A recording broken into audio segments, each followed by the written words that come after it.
Hey everyone, I'm here again, and did you ever mess around with Tony Hawk's Park Creator? Well, imagine all those loops and ramps or platforms. Your player was Wallace from Wallace and Gromit, and Tony Hawk was a first-person shooter with arcade racing mechanics, and your goal was to fight your father's disappointment. That's Dreams. Growing up, I played a ton of Little Big Planet. In fact, it was one of the first games I remember being excited for.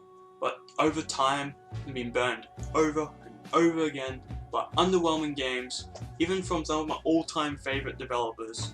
It became harder and harder to gain that excitement for a game again. That all changed with Dreams. Now, I don't remember this game taking that long to come out, since I only discovered it a little before the beta in April 2019. So I really only waited a year or so for it to come out. Now, Dreams is another user-generated base game by Media Molecule, and to hype up the game, they remade a small section of Little Big Planet. And I was just instantly hooked. Pre-ordered the game, come launch day, chucked it straight into my PS4, and this was the first thing I saw.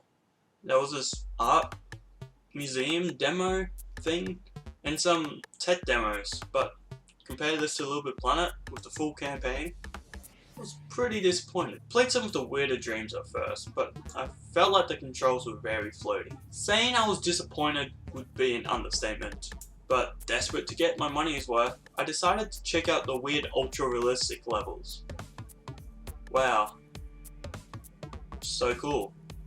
If only I could play games that look like this, and not like this. Now, let's check out what Media Molecule's art museum thing is. God damn, this game is so amazing! Like, I did not know this was the campaign to the game. Like, point and click, some of the best 3D platforming I've ever played, awesome puzzles, badass fighting section. This game is honestly unbelievable. Now, I haven't played this game since last year, but already it seems to have improved so much. Not only with the UI having more categories, and this might be because I'm on the PS5, but gameplay and transitions and everything just feel so much smoother. There looks to be more Dreams of Media Molecule as well, but let's replay Art's Dream to start off with. I think this level is the best example of Dream's ability to create unique art styles. Man, the atmosphere is just so jazzy and surreal, and it makes funny faces when you grab stuff. I would split Art's Dream into 3 parts. A point-and-click adventure with Art and Impy, with multiple dialogue options and small puzzles. Also, random musical numbers, apparently. Impy sure is loving it though. Did I mention how cool this game can be?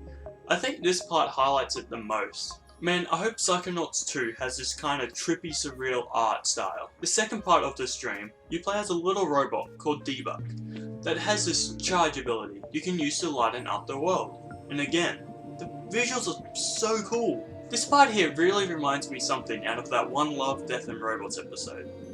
And in fact, this whole game kind of goes for that style, where like, every part is just completely unique from the rest.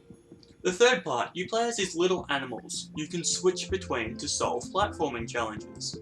One throws a frisbee, and the other one just uses a giant hammer. Each part on its own doesn't feel groundbreaking or anything.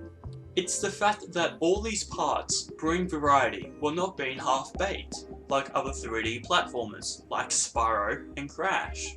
Also, swearing? In a PG game? And a Bohemian Rhapsody reference, can this game get any cooler? Oh god, it can. Something about using an electric guitar while rock music plays in the background is just the coolest thing ever. Now, I know I skipped the majority of the game, but this section here is just worth the price of Dreams alone. And man, that ending segment, flying a car through musical instruments and changing into all the characters as you progress, just so good! This one by far is the best Media Molecule has put out on this game. The other levels they made just kinda seem like asset packs. But the real reason you get this game is the user-generated content, so let's dive into some of those. First we got Ratchet and Clank. Awesome! Some of my favourite games! Let's go!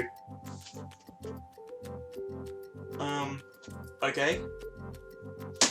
Can I die? No? Okay, next game is Terry's Terror, a twin-stick shooter that actually functions like one. You have to go and find these levers who escaped, while being hunted by ghosts and bony dogs. On its own, it's pretty good for like a demo, just with a couple minor improvements, like just more content really. I can easily see this game standing on its own and being on Steam for $20. And it's just in Dreams for free. Now, this next game is probably gonna make me regret everything positive I just said about this game. But never mind, this is the best game. Does Breath of the Wild have a fat Yoshi? Now, there's a large range of quality stuff in this game, but even the worst levels are still playable. I think it really says something about the level editor in this game, that someone can make a meme-filled platformer, or Forza 5 if they want, and have it control relatively to how you expect. Now, I'm no game developer, but the editor is pretty easy to use. See, look, I made a brown cloud. And then put a person on top. Best game. So, that was Dreams.